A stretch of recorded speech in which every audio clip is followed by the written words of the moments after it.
안녕하세요.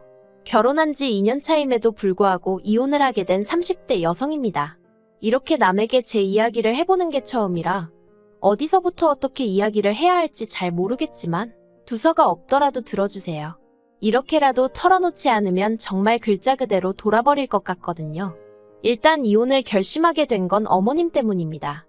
어머님의 멋대로인 성격은 그렇다 치더라도 배려심 없는 어머님의 말씀을 더는 참을 수가 없었거든요. 그래서 남편의 눈물 젖은 호소에도 불구하고 갈라서기로 했지요. 남편과는 학교 선배의 소개로 만났어요. 그런데 제가 원래 성격이 낯을 많이 가려서 소개팅이라던가 그런 자리를 별로 좋아하질 않았거든요. 그런데 학교 선배 말로는 남자답고 책임감 있는 정말 괜찮은 친구라서 소개해주는 거라대요. 그리고 소개팅을 주선한 학교 선배도 워낙에 평판도 좋고 사람 좋기로 유명했고요. 그래서 그러면 선배 안목을 믿고 한번 만나보겠다고 한 자리였습니다. 그리고 만나서는 솔직히 소개팅이라는 게 서로 잘 보이려고 노력하는 자리잖아요. 저랑 남편도 별반 다르지 않았고요. 이미 서로 사진으로 얼굴도 봤고 배경이라고 해야 할지 조건도 어느 정도 서로 들은 바가 있었기 때문에 그 외적으로 매력 어필을 하느라 바빴달까요. 그렇게 저희는 서로에게 호감을 갖게 되었고 소개팅한 지 2달 만에 본격적으로 연애를 시작했습니다. 그리고 이후로 크고 작은 사건 없이 연애하다 무르르듯 결혼 이야기까지 나왔네요. 하지만 결혼이라는 건 단지 남녀 둘이서 좋다고 될 일이 아니라더니 본격적으로 결혼 이야기가 나오자 생각지도 못한 조건들까지 따지게 되더라고요. 그리고 그중 하나가 제 학벌이었습니다. 남편은 대학교를 마친 뒤 바로 직장 생활을 시작한 반면 저는 대학원에 박사까지 마치고 취업을 했어요. 그리고 대학원에 가게 된 것은 제 의지도 있었지만 친정어머니가 워낙 배움에 욕심이 있으신 분이라서 친정어머니의 뜻을 따른 것도 있네요. 친정어머니께서 워낙 가부장적인 집안에서 자라셔서 위에 삼촌들에게 치여서 대학에 가질 못하셨거든요. 그렇다 보니 딸을 낳으면 좋은 학벌에 능력 있는 여자로 자라길 바라셨다대요. 그리고 그런 친정어머니 덕분에 지금의 제가 될 수 있었다고 생각합니다. 아무튼 그렇다 보니 남편보다 사회생활 경력은 짧았지만 연봉은 높았어요. 원래 많은 회사들이 박사 출신들은 그것도 경력으로 쳐주거든요. 그런데 남편도 제가 박사 출신인 건 알았어도 연봉까지 자기보다 높을 줄은 몰랐던 모양입니다. 그래서 처음에 서로 경제적인 사정을 오픈했을 때 남편이 직장 생활을 얼마나 했다고 돈을 그렇게 많이 모았냐며 크게 놀라했어요. 그리고 반면에 저는 저대로 남편의 직장 생활이 7년 남짓이었는데 모아둔 돈이 1억도 안 돼서 놀랐고요. 하지만 이런 걸로 나온 결혼 이야기를 엎을 생각은 안 했습니다. 남편도 성실하고 저도 성실한 사람이었으니 돈이야 앞으로 벌어가면 되는 거라고 생각했거든요. 상견례는 어머님이 원하시는 지역 내 식당에서 하게 되었습니다. 친정부모님께서 일방적으로 1시간 반을 이동하셔야 했지만 어머님은 차가 없으셨고 저희 부모님은 있으셔서 그러려니 하고 진행했어요. 그런데 어머님이 저희 친정부모님보다 늦게 오신 것도 부족해서 저희 부모님더러 늦어서 미안하다던가 오시느라 고생하셨다는 말 한마디를 안 하시더라고요. 그리고 예의를 중시하시는 친정어머니께서 이미 이때 어느 정도 기분이 상하신 눈치셨지요. 그런데 이후로 시작된 상견례 자리에서 어머님이 보여주신 태도는 이렇게 표현해도 될지 모르겠지만 정말로 가관이었습니다. 어머님께선 당신은 원래 성격이 솔직하고 당당하다며 당신이 하고 싶은 말이라면 상대의 기분은 생각지도 않고 전부 다 내뱉으셨으니까요. 그리고 그런 어머님의 화법은 제 학벌 이야기가 나오면서 정점을 찍었어요. 어머님께서 먼저 저를 보면서 한숨을 푹 내쉬고는 솔직히 걱정이네요 하고 말문을 여셨습니다. 그리고 그 모습을 보신 친정어머니가 뭐가 걱정이시냐고 대놓고 물으셨고요. 그러자 어머님께선 제가 마음에 안 드는 건 아니지만 그 쓸데없이 학교 다닌다고 허송세월을 보냈으니 이제 어느 세월에 살림을 가르치나 싶다고. 앞으로 저 가르칠 생각에 까마득하시다며 살림이란 게 원래 자꾸 해봐야 느는 거 아니겠냐. 그래서 당분간은 당신이 저를 옆에 끼고 가르칠 생각이라대요. 저는 저대로 금시초문이라 당황했는데 아니나 다를까 저희 친정부모님도 기함을 하셨습니다. 특히나 친정어머니께선 돈 들여서 유학 보내고 박사까지 시켰는데 살림이나 시키실 생각이시냐며 그럴 거면 이 결혼은 없던 일로 하자며 자리를 일어나려고 하셨지요. 그리고 그제서야 남편이 나서서는 그런 의미가 아니셨을 거라며 절대로 제가 회사를 관둘 일은 없을 거라고 자기 어머님더러 왜 말씀을 그렇게 하시냐면서 서둘러 상황을 정리하긴 했는데 아무튼 그래서 시어머니랑 친정어머니는 그때부터 사이가 있는 대로 어긋나 버렸어요. 하지만 결국에 너희들만 잘 살면 되는 거다라는 친정아버지의 말씀대로 그때까지도 남편과 제 사이에 별다른 문제가 없었기에 결혼 이야기는 계속해서 진행되었습니다. 그래서 상견례가 있고 5달 후에 남편과 정식으로 부부의 연을 맺었고요. 그런데 결혼식을 올리고 얼마 지나지 않아서부터 다시 어머님이 슬금슬금 저희 살림에 간섭을 하려 드셨습니다. 발단은 결혼하고 한 달 만에 돌아온 신우 생일이었어요. 어머님께서 신우 생일이니까 다 같이 밥이나 먹자 하며 시댁으로 오라셨고 그래서 신우가 평소 좋아한다는 생크림 케이크에 작은 선물 하나 준비해서 시댁을 찾았지요. 그런데 막상 도착한 시댁에는 먹을 거라곤 하나도 준비되어 있지 않았고 어머님께서 저더러 같이 상을 차리자 하시는 거예요. 그래서 제가 일단 기본적인 건 돕기는 했는데 정작 신우는 방에서 뭘 하는지 나와보지도 않고 어머님께선 제가 하는 재료 손질이며 칼질이며 당신 성에 차질 않았는지 싫은 소리를 계속해서 늘어놓으셨습니다. 그리고 이후로도 이런 비슷한 일이 2~3번 더 반복되면서 저도 너무 짜증이 나더라고요. 오라니 안 갈 수도 없고 그래서 가보면 매번 저에게 이것저것 가르치려 하시는 게. 그런데 솔직히 말해서 저도 대학을 다니면서부턴 자취도 오래 했고 유학도 2년이나 했으니 기본적인 건 할 줄 알았거든요. 다만 저 하나만 챙기며 살면 되었기에 어머님 기대치에 미치지 못했을 뿐이지요. 그리고 까놓고 말해서 제가 전업주부도 아니고 남편보다 돈도 잘 버는 상황에서 왜 살림까지 도맡아야 하는지 도저히 납득할 수가 없었습니다.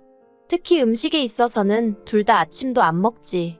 점심은 회사에서 해결하지. 그러니 저녁 정도만 밑반찬에 메인 몇 가지 사다가 먹으면 충분한 상황이었거든요. 그런데 어머님은 자꾸 사다 먹으면 몸이 축난다며 그래도 해먹어야 한다고 그러니 제가 배워야 한다고 고집을 피우셨고 그래서 틈만 나면 저를 시댁으로 불러들여 이것저것 가르치려 드셨지요. 하지만 남편과 마찬가지로 평일 내내 일하다 주말에 비로소 숨 좀 돌리는데 왜 매번 저한테만 자꾸 뭘 배워라 하시니 그것도 환장하겠더라고요. 그래서 결국 어머님께 앞으로도 계속 음식을 가르치시려고 부르실 거면 차라리 남편을 부르시라 했네요.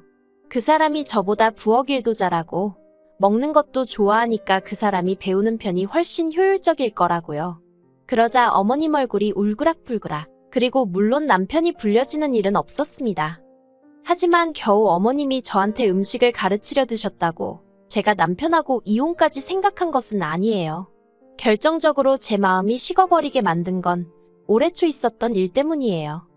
올 봄 임신 사실을 확인하고 얼마 지나지 않아 계류유산으로 아이를 잃었습니다. 건너 이런 이야기를 들을 때면 그게 왜 애엄마 잘못이냐 생각했지만 막상 제 일이 되니 누가 뭐라건 간에 그저 제 잘못처럼 느껴지더라고요. 내가 도대체 무슨 실수를 해서 아이가 떠났을까 하는 자괴감도 상당했지요. 그렇다 보니 하루가 다르게 제 상태가 안 좋아졌어요.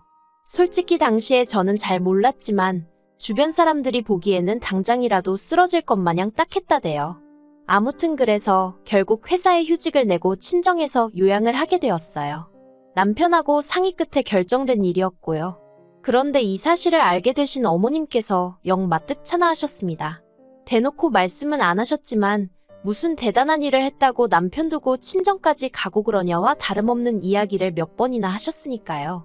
그리고 그땐 저도 애가 유산된 것도 그렇고 회사를 쉬게 된 것도 그렇고 전부 다 제 잘못 같아서 그런 어머님께 말 한마디 서운하다, 속상하다 소리를 못했어요. 그저 죄인마냥 그런 말도 안 되는 억지를 듣고만 있을 뿐이었지요. 그래도 어쨌든 친정에 간다 생각하니 힘은 좀 나대요. 그런데 친정에서 돌아오고 저는 경악을 금치 못했습니다. 혼자 있는 아들이 안쓰러워 그러셨던 건지 뭔지는 모르겠지만 어머님이 와 계셨거든요. 남편에게 이게 무슨 일이냐 하니까 자기는 오시지 않아도 된다고 몇 번이나 말씀드렸답니다. 하지만 막무가내로 진보딸이 싸들고 온 양반을 자기가 무슨 수로 쫓아내냐면서 그래도 이제 제가 왔으니 어머님이 알아서 가실 거라고 며칠만 참아달라는 거예요. 그리고 저는 그때도 여전히 이 모든 상황의 근본적인 원인은 제가 아이를 잃어서라고 생각했기 때문에 상황을 이 지경으로 만든 남편이 야속했지만 일단은 알겠다고 할 수밖에 없더라고요. 하지만 이튿날 저는 큰 충격을 받아 어머님과는 더 이상 한 공간에 있을 수 없다는 판단을 내리게 되었습니다. 그리고 그건 단지 어머님이 냉장고에 있던 반찬들을 멋대로 합치시고 버리셔서가 아니었어요. 어머님이 마음대로 옷장 정리를 해준답시고 제 옷은 창고에 밀어넣으시고 여기서 얼마든지 머물다 가겠다는 듯 보란듯이 당신 옷을 옷장에 걸어놔서도 아니었고요. 그건 바로 제가 임신 사실을 확인하고 기뻐서 보관해두었던 임신 테스터기와 미리 준비해놓은 베넷 저고리를 어머님이 멋대로 처분해버리셨기 때문이었습니다. 처음엔 제가 둔 곳을 착각한 건가 싶어서 집안을 샅샅이 뒤졌거든요. 그런데 그런 저를 보고 어머님이 뭘 그렇게 찾냐 물으시대요. 그래서 혹시 제 물건에 손대셨냐고 애둘러 여쭤봤더니 잠깐 생각하시는 듯 하더니 아 그거 내가 버렸다 그러시는 겁니다. 그리고 순간 저도 모르게 큰 소리로 왜 제 물건에 마음대로 손을 대셨냐고 화를 냈어요. 그럴 수밖에 없었던 게 솔직히 아이도 떠났고 친정에서 마음을 달래고 왔긴 했지만 여전히 저는 그 아픔에서 벗어나지 못한 상황이었으니까요. 그리고 저는 다른 무엇보다도 그 두 가지는 오래오래 간직하려고 했고요. 그런데 어머님께선 단지 제가 큰 소리를 냈다는 그 사실 하나만 물고 늘어지시면서 어디 감히 시애미한테 목에 핏대를 세우느냐고 같이 소리를 지르시기 시작하셨습니다. 그리고 안 되겠다 싶어서 저는 친정부모님께 전화를 드렸어요. 제발 나 좀 다시 친정으로 데려가 달라고요. 그러자 어머님은 어머님대로 제 남편이 당신 아들이니 당신 편이라고 생각하셨는지 거기다 전화를 걸어서는 빨리 오라고 네 마누라가 나 잡는다고 나오지도 않는 곡소리를 내시는 게 아니겠어요. 아무튼 정신이 하나도 없었을 만큼 난리도 그런 난리가 없었습니다.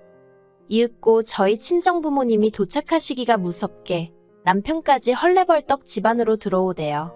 그리고 얼마나 울었는지 제대로 나오지도 않는 목소리로 제가 남편더러 어머님이 내 물건에 손대신 거 아냐? 우리 애기 베넷 저고리 버리신 것도 아냐고 따졌습니다. 친정부모님도 어머님더러 아무리 자식이 사는 집이라지만 엄연히 남의 집인데 집주인이 자리 비웠다고 멋대로 오셔서는 이게 무슨 경우냐고 큰 소리를 내셨지요. 그러자 남편이 얼굴이 사색이 되어서는 저희 친정부모님더러 일단 죄송하다며 몇 번이나 고개를 숙이대요. 그러니 어머님은 어머님대로 네가 왜 사과를 하느냐고 언성을 높이셨습니다. 그리고는 하시는 말씀이 내가 아들 집에 왜 못 오냐. 그리고 애 죽여놓고 뭐 잘했다고 유난이냐며 저에게 삿대질을 하시는 거예요. 저희 부모님한테도 딸 공부 많이 시켰다고 목에 힘 꽤나 주더니 애 하나도 제대로 못 낳는 거 어디다 써먹느냐고 사기 결혼이랍니다. 저는 정말이지. 제가 어머님에게 좋은 감정이 있던 것은 아니지만 그래도 그렇게 무식하고 경우 없으신 분인 줄은 몰랐거든요. 그래서 충격이 더 컸고요. 그래서 제가 친정으로 가겠다며 제대로 정리도 못한 짐을 다시 싸기 시작했습니다. 그런데 그때 친정아버지께서 네가 왜 친정으로 오느냐며 저희 남편더러 지금 당장 짐 싸서 어머님 모시고 나가라시대요.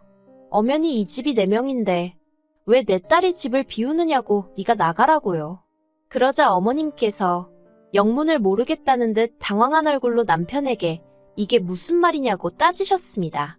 알고 보니 어머님은 저희가 사는 집이 남편 명의로 되어 있는 줄 아셨던 모양이래요.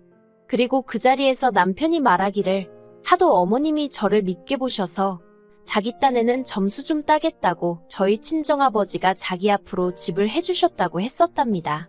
어이가 없어서 막말로 저희 어머님도 웃긴 게 제가 결혼하고자 선택한 사람이니 이렇게 말하면 제 얼굴에 침 뱉기 같지만 저희 남편이 뭐 얼마나 조건이 대단하다고 저희 친정에서 집까지 해주면서 사위로 맞이했을 거라 생각하신 걸까요? 아무튼 기도 안 차는 상황에서 친정아버지도 황당해서 표정을 못 감추시고 그렇게 남편이 상황에 대한 책임을 지겠다며 거의 강제로 어머님을 모시고 밖으로 나갔어요. 그리고 저는 고민에 빠졌습니다. 남편이 보여준 태도는 100% 만족스럽진 않았지만 그래도 자기 딴에는 중립이 아닌 어떻게든 제 편을 들려고 했던 게 보였으니까요. 그래서 그냥 어머님한테만 발길을 끊고 살아볼까 그런 생각도 안 한 게 아니에요. 하지만 자식이냐곤 남편하고 신우둘 뿐이고 그나마 신우는 딸이라고 해도 저희 남편하고 차별받으며 자라서인지 어머님과의 관계가 썩 좋질 못하거든요. 그러니 결국 시간이 흐를수록 남편이 어머님 뒤치다꺼리는 물론이고 경제적으로 도와드려야 할 게 불보듯 뻔한 일이었지요. 그래서 결국 쉽지 않은 결정이었지만 남편과 헤어지기로 마음먹었습니다. 남편은 제가 원한다면 어머님과 철저히 연을 끊고 살겠다 했지만 천륜이 그렇게 쉽게 끊어지지 않는다는 건 다들 알잖아요. 그리고 언젠가 저를 향한 남편의 사랑이 달라지기라도 하면 그 원망은 제가 또 어떻게 감당할 수 있겠나 싶대요. 그래서 이혼으로 마음을 굳혔습니다. 그런데 아이러니하게도 이혼하겠다고 어머님께 알리니 어머님이 꺼이꺼이 우시면서 제가 그렇게 상처받을 줄 몰랐다고 늙은 당신을 한 번만 용서해달라 하시대요. 정말이지 처음 만났을 때부터 마지막 헤어지는 자리까지 한순간도 제 마음을 편하게 해주시지 않는다는 생각에 그 모습도 보고 있기가 버겁더군요. 그래서 그런 어머님에게 전에 없이 냉랭하게 죄송하다 인사드렸습니다. 그리고 남편도 결국엔 이혼해주겠다고 하대요. 자기가 해줄 수 있는 게 이혼밖에 없는 것 같다며 미안하다면서요. 그리고 마지막으로 어머님, 당신 손으로 아들 가정을 파탄내셨다는 정도는 이제 잘 아시겠지요? 부디 오래오래 그 사실을 기억하시고 괴로워하시며 사시길 바라겠습니다.